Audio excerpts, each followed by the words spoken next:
साल 1938, long island, New York. ठंडी हवा, समुद्र की लहरों की आवाज और एक ऐसा सन्नाटा जो दिल को छू जाता है।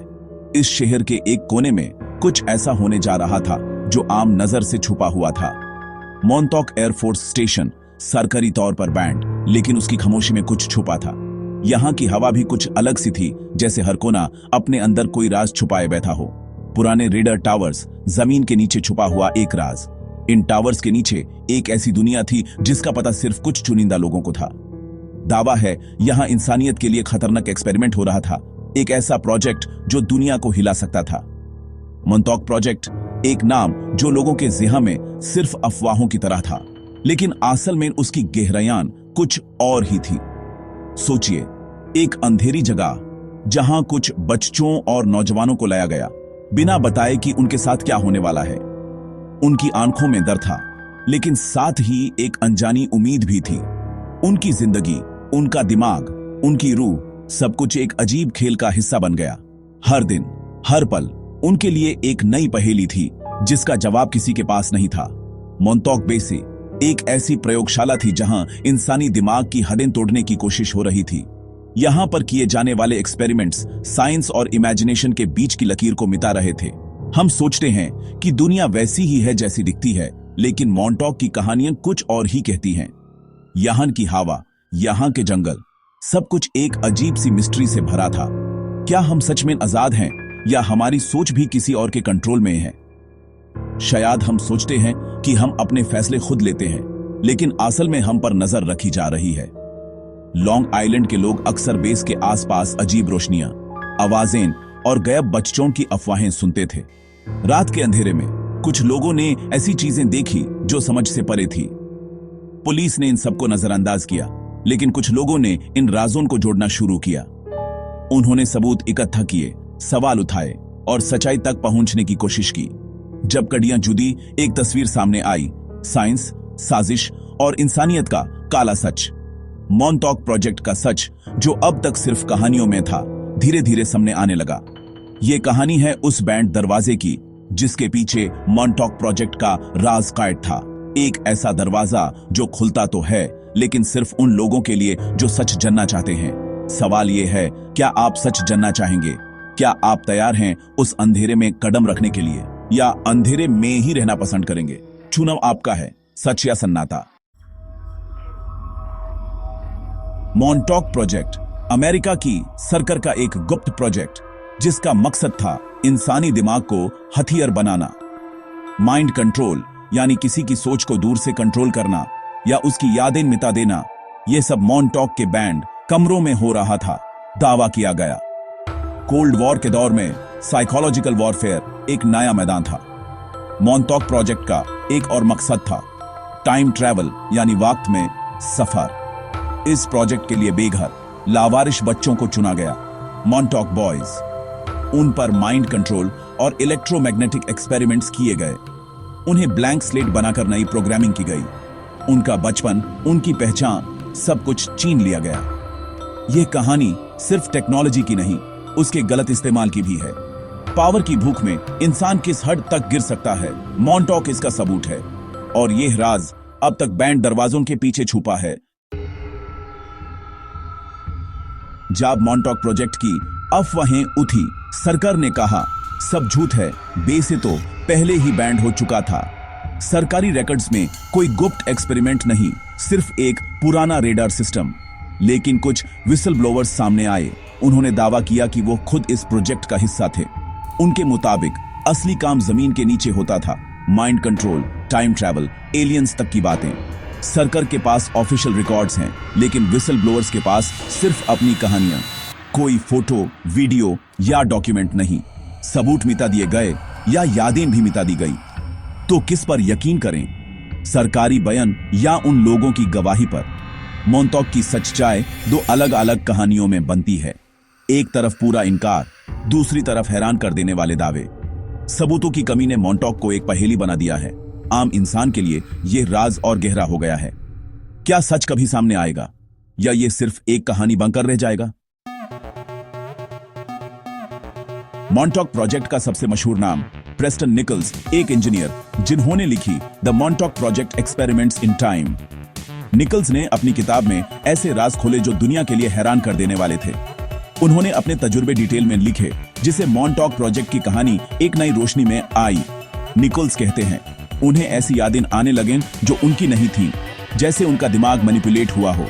उन्होंने महसूस किया कि उनकी सोच पर किसी और का असर है, जैसे उनकी यादों को किसी ने बदल दिया हो।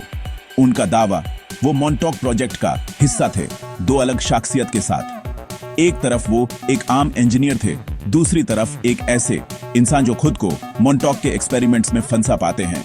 निकल्स ने बताया एक मॉन्टॉक चेयर के बारे में, एक मशीन जो इंसान के दिमाग से जुड़ जाती थी। यह कुर्सी एक एडवांस टेक्नोलॉजी थी जो सिर्फ एक डिवाइस नहीं बल्कि एक माइंड एम्पलीफायर थी। कुर्सी पर बैठने वाला जो सोचे वो इलेक्ट्रोमैग्नेटिक वेव्स के जरिए दूसरों तक भेजा जा सकता था। इस प्रोसेस को साइकिक ट्रांसमिशन कहा गया, जिससे सोच एक जगह से दूसरी जगह ट्रांसफर हो सकती थी। इस कुर्सी की सबसे बड़ी ताकत सोच को हकीकत में बदल देना। निकल्स के मुताबिक ये कुर्सी इमेजिनेशन को फिजिकल रियलिटी में ला सकती थी, जो किसी भी टेक्नोलॉजी से आगे था। साइकिक ऑपरेटर अगर किसी चीज के बारे में सोचे, वो चीज असलियत में पैदा हो सकती थी। यह प्रोसेस इतना पावरफुल था कि लोग कहते हैं मॉन्टॉक बेस में अजीबोगरीब चीजें मटेरियलाइज होती देखी गई। इस टेक्नोलॉजी से टाइम टनल बनाया गया जो बेस को अलग टाइम पीरियड से जोड़ता था। कहते हैं मॉन्टॉक चेयर की मदद से वक्त में सफर भी मुमकिन हो गया था। निकल्स की किताब ने मॉन्टॉक प्रोजेक्ट को एक नया मोड़ दिया। कुछ लोगों ने उन्हें हीरो माना, कुछ ने झूठा, लेकिन उनके दावों ने कॉन्स्पिरेसी थियोरिस्ट्स को एक नई सोच दी और डिबेट शुरू हो गई। लेकिन उनकी कहानी ने मॉन्टॉक की मिस्ट्री को और गहरा कर दिया। आज भी लोग सोचते हैं, क्या यह सब सच था या सिर्फ इमेजिनेशन? यह कुर्सी मॉन्टॉक प्रोजेक्ट का सबसे अजीब हिस्सा थी, एक ऐसी टेक्नोलॉजी जिसके राज अब तक पूरी तरह समझे नहीं गए थे। अगर मॉन्टॉक प्रोजेक्ट सच है तो सबसे भयानक पहलू है उसके पीड़ित। कुछ लोगों ने दावा किया कि उनकी यादें मिटा दी गई, उन्हें नई पहचान दी गई। अल बीलेक जैसे पीड़ितों ने बताया कि उनका बचपन, उनकी असली जिंदगी उनसे छीन ली गई। साइकोलॉजिकल टॉर्चर, आइडेंटिटी लॉस और पीटीएसडी, ये सब उनका सच था। उनका दाढ़, उनकी तकलीफ इस कहानी का सबसे गहरा पहलू है। सवाल है, इस जुल्म का जिम्मेदार कौन? साइंस की तरक्की किस कीमत पर होनी चाहिए? मॉन्टॉक प्रोजेक्ट पीड़ितों की चीख है जो अंधेरे में भी गूंजती है। मॉन्टॉक चेयर के एक्सपेरिमेंट्स एक दिन कंट्रोल से बाहर हो गए। साइकिक ऑपरेटर डंकन कैमरन की सोच इतनी ताकतवर हो गई कि उसने एक मॉन्स्टर के बारे में सोचा और वो मॉन्स्टर बेस में हकीकत बन गया। यह घटना इड मॉन्स्टर के नाम से जानी जाती है। डंकन के सबकॉन्शियस का दार एक असली जीव बन गया। मॉन्स्टर बेस में तबाही मचाने लगा। स्टाफ घबरा गया। प्रोजेक्ट लीडर्स ने समझा अब यह शक्ति उनके बस में नहीं। उन्होंने डंकन को कहा मॉन्स्टर के बारे में सोचना बैंड करे। सारा इक्विपमेंट तोड़ दिया गया, एनर्जी बैंड की गई, मॉन्स्टर गायब हो गया। इस इंसिडेंट ने प्रोजेक्ट का अंत कर दिया। यह सबक था, इंसानी दिमाग की शक्ति अनंत है, लेकिन उसका गलत इस्तेमाल विनाश ला सकता है। मॉन्टॉक प्रोजेक्ट का यह क्लिफहैंगर अब भी लोगों को हैरान करता है। क्या सोच हकीकत बन सकती है या यह सिर्फ एक इमेजिनेशन थी? मॉन्टॉक का सच अब भी अंधेरे में है।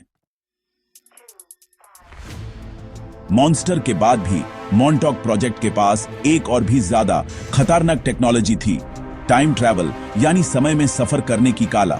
यह टेक्नोलॉजी सिर्फ एक कल्पना नहीं थी, बल्कि कुछ लोगों के लिए सच थी। प्रेस्टन निकल्स के मुताबिक मॉन्टॉक चेयर और उसके साथ जुड़ी हुई एंटेना से एक टाइम टनल बनाया गया था, जो बेस को सीधा 1935 से जोड़ता था। ये फिलाडेल्फिया एक्सपेरिमेंट का अगला हिस्सा था, जहां समय को मोड़ना मुमकिन हो गया था। कुछ लोगों को पास्ट और फ्यूचर में भेजा गया, अलग अलग मिशंस के लिए। उन्होंने अनजाने जमाने देखे और कुछ वापस भी नहीं आए। अलबीलेक दावा करते हैं कि उन्हें कई बार टाइम टनल से भेजा गया और हर सफर एक नई पहेली थी। लेकिन वक्त के साथ खेलना बहुत खतरनाक था। कभी कुछ बदल जाता, प्रेजेंट पर अजीब असर पड़ता। कभी लोगों की यादें बदल जाती तो कभी चीजें वापस आकर अलग हो जाती। 12 अगस्त 1943 मॉन्टॉक प्रोजेक्ट को अचानक बैंड कर दिया गया, जैसे किसी ने सब कुछ छुपा दिया हो। दावा है उस दिन टाइम टनल बेकाबू हो गया। दो अलग वक्त एक दूसरे से टकरा गए और सब कुछ उलट पुलट हो गया। बेसे में अजीब चीजें होने लगी, कुछ चीजें गायब हो रही थीं, कुछ लोग भी दिखना बैंड हो गए। क्राइसिस रोकने के लिए सारा इक्विपमेंट तुरंत नष्ट किया गया। और बेस को कंक्रीट से भर दिया गया ताकि कोई वापस ना जा सके। रिकॉर्ड्स जला दिए गए, लोगों की यादें मिटा दी गई, जैसे कुछ हुआ ही नहीं था। मॉन्टॉक प्रोजेक्ट की कहानी वहीं खत्म हो गई, लेकिन अनेक सवाल छोड़ गई जिन्हें आज तक कोई नहीं सुलझा पाया। क्या वक्त में सफर करना सच में मुमकिन है, या यह सिर्फ इंसानी इमेजिनेशन का एक हिस्सा है, या यह सब सिर्फ एक कहानी थी जो हमेशा राज ही रहेगी? मॉन्टॉक प्रोजेक्ट का कोई ठोस सबूत नहीं, सिर्फ गवाही और कुछ सर्कमस्टेंशियल एविडेंस। तो फिर लोग क्यों मानते हैं? सरकार पर विश्वास की कमी, इतिहास में छुपी साजिशें और इंसान की कल्पना। वाटरगेट, MK अल्ट्रा, सरकारें सच छुपा सकती हैं, इसलिए लोग मॉन्टॉक पर भी विश्वास कर लेते हैं। Mind control, time travel, aliens, ये सब हमारी क्यूरियोसिटी को जगाते हैं। कोल्ड वॉर का दार, साइकोलॉजिकल वॉरफेयर, ये कहानी उस दौर में फिट बैठती है। पीड़ितों की कहानियां, उनका दार्ड हमें इमोशनल तौर पर जोड़ता है। मिस्ट्री, एंटरटेनमेंट और इंसानी ट्रेजेडी, ये सब मॉन्टॉक प्रोजेक्ट को पावरफुल बनाते हैं। सबूत न होने के बावजूद ये कहानी लोगों के ज़हन में जिंदा है। शायद सच ना हो, लेकिन इसका प्रभाव असली है। मॉन्टॉक प्रोजेक्ट, एक कहानी, एक वार्निंग। तो मॉन्टॉक प्रोजेक्ट की असलियत क्या है? भयानक एक्सपेरिमेंट या सिर्फ कल्पना? मुखी गवाह अब नहीं, सरकारी दस्तावेजों में कोई जिक्र नहीं। ये पहेली शायद कभी न सुलझे, लेकिन ये कहानी कुछ गहरे सवाल छोड़ जाती है। क्या सरकारें हमसे सच बोलती हैं? क्या टेक्नोलॉजी की दौड़ में इंसानियत खो रही है? मॉन्टॉक प्रोजेक्ट हमें याद दिलाता है, पावर का गलत इस्तेमाल हर दौर में हो सकता है। हर बैंड दरवाजे के पीछे सिर्फ खामोशी नहीं होती, कभी चीखें भी होती हैं। जब तक हम सवाल पूछते रहेंगे, सच की उम्मीद जिंदा रहेगी। मॉन्टॉक की कहानी एक आईने की तरह है। हमारा डर, हमारी जिज्ञासा, हमारी बेचैनी। शायद इस राज का कोई अंत नहीं। सतर्क रहिए, सवाल पूछते रहिए, क्योंकि कुछ राज